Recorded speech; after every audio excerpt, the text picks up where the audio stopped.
Greetings, Dr. Jeffrey Scott, and this is my Market MRI Pro update for Monday, April 20th, 2026. Thanks again to those who joined me on my marathon teaching webinar on Saturday. I always enjoy doing those things, and when they're online and I don't have to travel or give up my day, I do them for free because it's a chance to help others, which everybody says that's why they do it, and frankly, it's not just to help others, it's to pay homage to those that taught me the same way. Well, on Monday, markets drifted lower. Attention's turning to the Mideast. Um, the rhetoric is there. Oil prices were up a bit. But it seems like Vance and the Iranian ministers are going to meet in Pakistan probably on Wednesday. Uh, we'll see whether the ceasefire gets extended. We'll see if people are coming to their senses. One side's going to have to give in, and it's typically going to be the side with more bombs, not drones. So that's that's going to come out on top, and remains to be seen. I think there's a lack of alignment between the Western culture and the Persian culture, so God only knows what to expect. Again, my name is Dr. Jeffrey Scott, marketmripro@gmail.com, Google Group's top-down trader. By the way, if you didn't get to see those videos and you've got 3.5 hours to kill, I broke them up into two videos, posted them on YouTube. The first one is really reviews what I've learned from my mentors, including Ian Woodward, who I give so much credit to. I show my performance. It's pretty phenomenal off the lows of 25. I show you how I manage my option trades from rolling them up and out, what that means. And then I show you how I find the stocks I want to trade. And we worked up one called FIVE, yesterday, FIVE, on Saturday, as I thought that one was close to breaking out. We'll look and see how it did. The second video is a review of how I trade options. I think it's unique. I created it as a way to get rid of my weakness. The kryptonite was falling in love with my positions and holding them too long. By using options, time is built in, and you'll see how I designed spreads that have low cost, often pretty big return, and very defined risk. So those sessions, this one, are for educational purposes only. Anything I recommend should be taken in the spirit of education, not investment advice. The intent of all my videos is teach people how to do top-down analysis. Trading involves risk. You're not solely responsible for any decisions you make. I may own or intend to buy or sell any stock. I mentioned trading stocks and options should be considered risky. You should always consult with your financial advisors. And I have tools in multiple platforms. My Google group is called Top Down Trader. It's free. Why would you want to join? Well, that's where I post these things. I posted the slides from Saturday in the Google group. I didn't post them on YouTube. I won't disseminate them to people who are not part of the Google group. And you also get discounts. In fact, I offered a really attractive price. It's sort of the end of the legacy, meaning I'm not going anywhere. But as I've been hinting at, there's a rebranding coming with a new partnership and expansion of the tool set at a higher price point. But I reduced I know what the price is going to be to upgrade for those who have it. The legacy version, you don't have to upgrade. You're welcome to stay where you are. But I lowered the price so that I know what it will cost to upgrade, and I think it's a very fair price. You just go to Google Groups, click All Groups, find the one you want to join, click Join, and then if you want to link or unlink your Google profile, choose the option that you need. Any questions about the product, pricing, and again, watch the video, you'll see the price, and it's even cheaper. Market Watch tells us that Tuesday we got retail sales, business inventories, pending home sales, a relatively light week. If you look at earnings, not so light. After hours today, it's early. I don't even have the earnings results yet. But you can see the rest of the week is pretty packed next week as well. It is a judgment call to hold stocks over earnings dates. It's bad judgment to not know when your stock's earnings date is scheduled. I am doing this video at 4:34. I've always had to wait until market breadth was complete because I want a whole picture of the markets. And Praveen has been able to engineer it. So when I have the time, I'm going to do these earlier, which is good for you because you get access to it earlier. It's good for me. I'll probably get more views because more people will have a chance to look at it before they go to sleep. And more importantly, I can spend more time with my wonderful wife of 41 years um, and not interrupt whatever she wants to do by doing my videos. So lots of wins there. Phoenix meeting, this will be held in lieu of the Orange County meeting this year, June 5th through 7th. It's a Friday, Saturday, half day on Sunday, multiple speakers. Email me at marketmripro@gmail.com if you have not, if you're interested. It'll be a $500 fee, flat fee, whether you're live or online. We will cover your lunch, fluids while we're in the room, coffee, sodas, and I'll treat everybody to dinner who's live on Saturday night, kind of a legacy of the Florida meeting I do. And I've never made money on one of those meetings because, frankly, I don't do them to make money. I do them to get together with folks, to spend time, break bread, get to know you better, and I'll make my money in my day job in trading. I don't need to make it. Um, you know, and now keep in mind, I'm not your average stock educator. I've been very successful in life. I've exited companies that I've started to public companies. And I love trading, which is why I do this. I love teaching, which is why I do this. And I'm getting to be pretty good at it after 30 years. You can see that in what I showed on Saturday in video number 1. For more information about me, anything I trade, any questions about purchasing the program, marketmripro@gmail.com. And for Market MRI Pro customer support, it's coding at marketmripro.com. And consider joining the Top Down Trader Google group. If you have the product, I am using the same version that you have, I believe. We've got some automated trend lines and some scanning, breaking and bouncing for those trend lines coming soon. A couple other things that we've been working on. I turned back on the relative strength module, meaning I asked Praveen to, and that release hopefully will get out soon. We're still testing it. All right, on to the charts. I got to put a picture of Phoenix too. All right, so let's go into the daily briefing, and you can see a mixed day. Volatility was up 1.28, but finishing at the low of the day.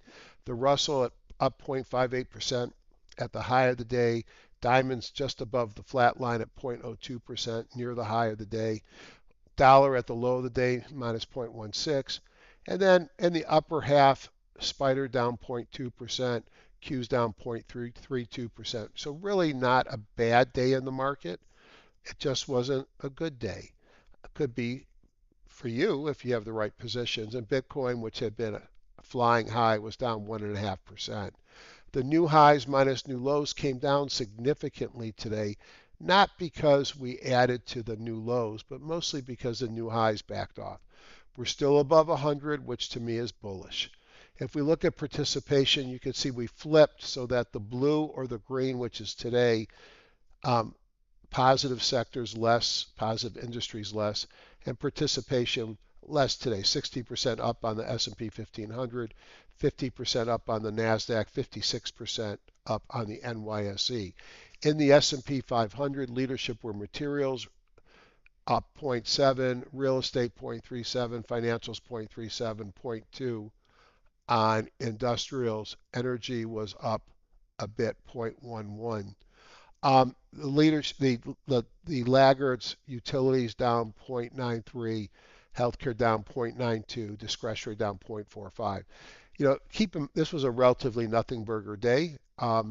Nothing was up more than 1%. Nothing was down more than 1%. Whether I look at the sectors or I look at the index ETFs.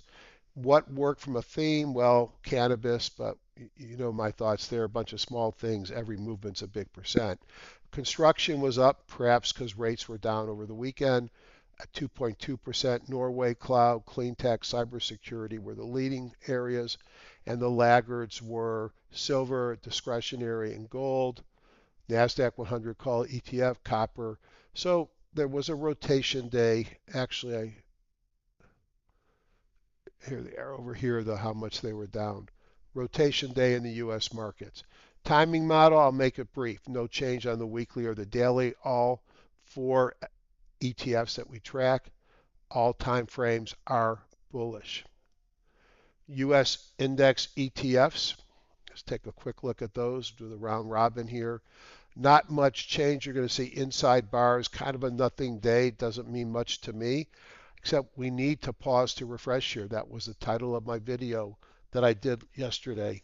Hold on one second. Got to do the text.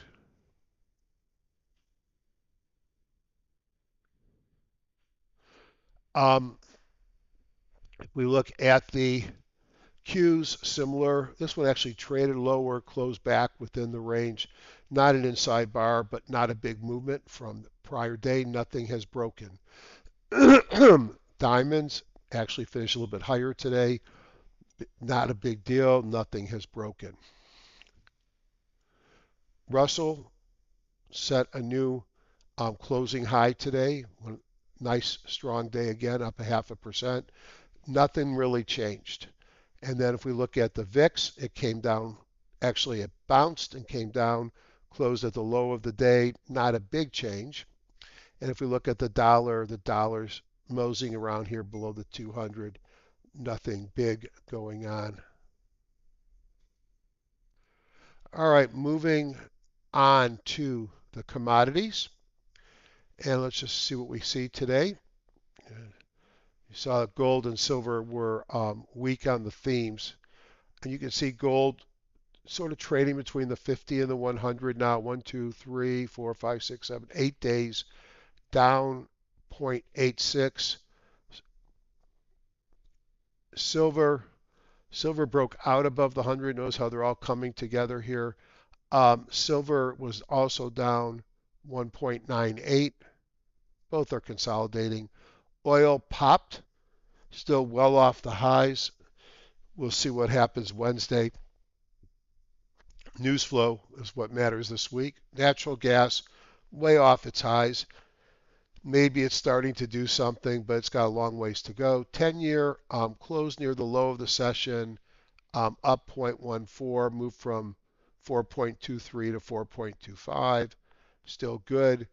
30-year actually closed lower today, almost, down 0.06, 4.88%.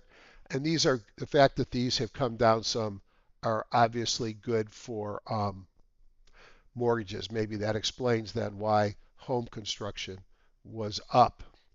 Let's continue on. Buckets, see what they show. Gray means it was higher yesterday. So we shifted a little bit more to the left where we have more stocks below the Bollinger Bands in some areas. But the key is we're less extended. And my theme of the Sunday video was we probably need some pause to refresh because we're getting short-term extended. Today probably helped. Not enough though. Market breadth tool. There you go. We can see the NYSE was down today 0.91. You can see the high jump came down to 80.32. Starting to turn down on the stocks above the moving averages. Up to, new high, new low, AD and up, down are all up. No new signals down here. Still at 0.95, which says we need to ease. We need a little bit more of refreshing here and pausing. If I look at the NASDAQ, high-low jump still is at 83. Didn't change much today. It was lower a bit, 0.25%. A little bit of a bottoming tail on both of these as it recovered after some initial lows. Flattening of the stocks above the moving averages. These are all positive. Looks like we got another Bango day. So we're getting a bunch of bullish exuberance days here. And we can see we actually turned down to a less worrisome 0.88 from the 9.2 that we were on yesterday or Friday. On the broader markets, we still got some issues around needing to probably pause a little bit. Still 0.98 on the spiders, and would not surprise me to see a little bit more of a pullback or flattening over the next couple of days. On the SP 1500 0.96, same thing I would say. Russell 0.94. The only one that's come below the 90s is the NASDAQ. It's important to recognize that stocks that are extended, I'm saying they're extended and they probably need to pull back some, but it's important to recognize that extended stocks can always get more extended. I mean, so it's not a trigger, it's just an expectation. Ratio charts looking at Bitcoin and then the 11 S&P 500 sectors and comparing strength to the S&P, still the big outperformer is technology. And if we go and we look at some of our favorite stocks,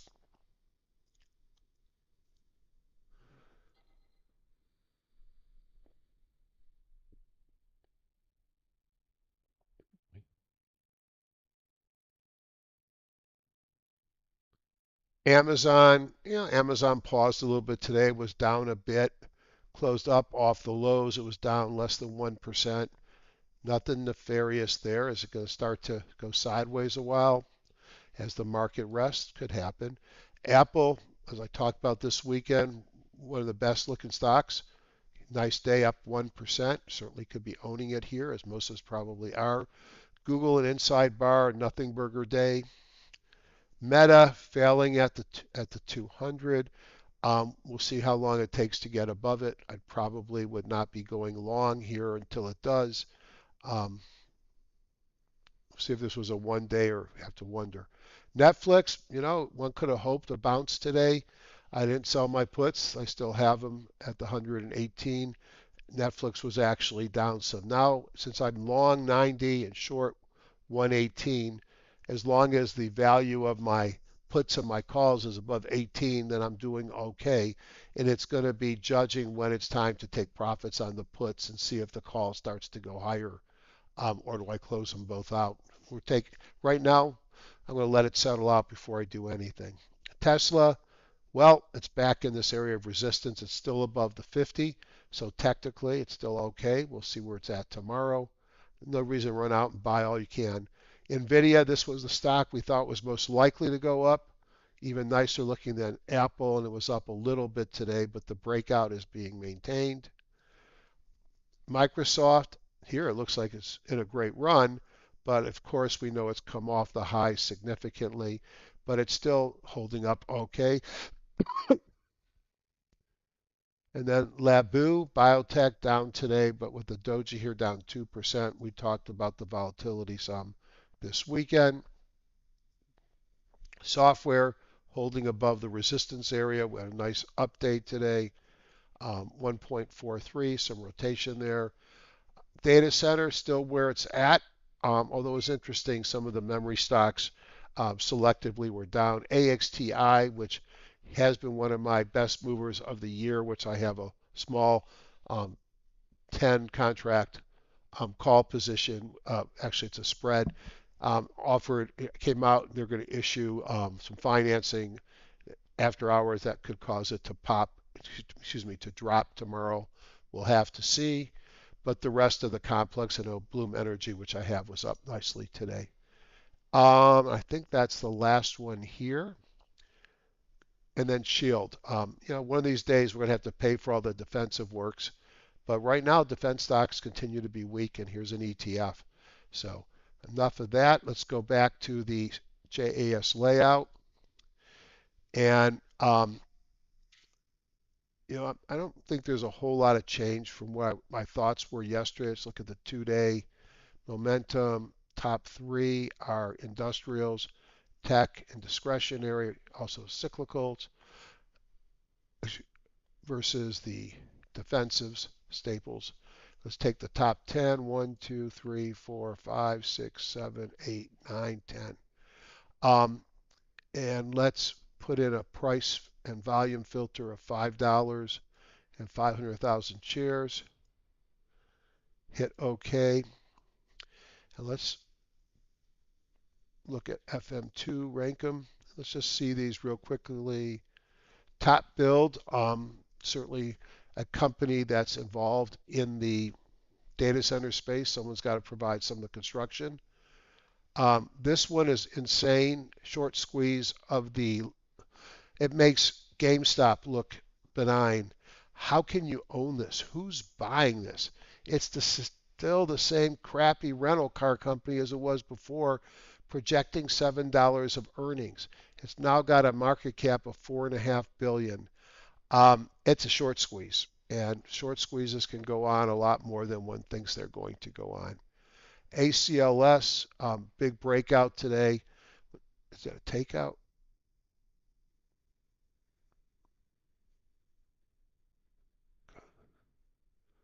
Nope. Don't know why. CLAC, so some of the semiconductors doing well. Analog digital. This one looks like a short squeeze too, but I think this one might actually be driving fundamentally. Again, it's a tech play, and what does Max Linear make? Radio frequency, high performance analog mixed communications on chip solutions, multi-market applications. I wonder if there's a role for that in, there it is, my favorite two words, data centers. And then, remember this guy? This was a stock we worked up. I said, uptrend, not extended, had impulses yesterday, 3 of them on Friday. Relative strength about to cross, it crossed. Earnings momentum, gave a buy stop, 238.75. And this was education, how I come up with it. It wasn't necessarily telling you to buy. I had a stop loss right below the 21, which would be right here. And I was going to risk 6%. I'm in it. It had to cross that white line. And what I loved about the move on 5 today was that it moved up slowly during the day and opened lower than it crossed it, triggered a buy, and I didn't have to deal with a big gap up. And guess what it's got? The double momentum. If we do go to the impulse very quickly and just look at those two scans, yesterday, over the weekend rather, nothing made the double momentum, which was unusual. And I had to laugh when I looked at this. I said, oh my God, that's the stock we decided to trade. That I liked it more than as I went through my market review. I still like it. I'm going to trail the stop up and see what we can get. If I look at the A scan, can't make that stuff up. I picked it and then it's a double momentum the next day. NSP and industrial, what do? Inspirify. HR, okay. Well, it's way off its highs. It's below the 200. Yes, it met the criteria. It's got momentum. Had a breakout yesterday, but not interested. Super growth limited. Nice breakout here above the 200 from a squeeze.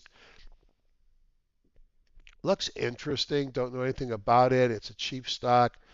Don't really like the setup. UNCY, another cheap stock. So you know what?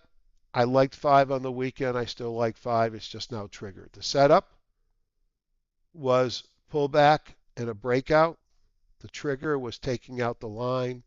The stop's in play. And let's see where we go. Have an awesome, awesome, awesome night. See you tomorrow. I hope.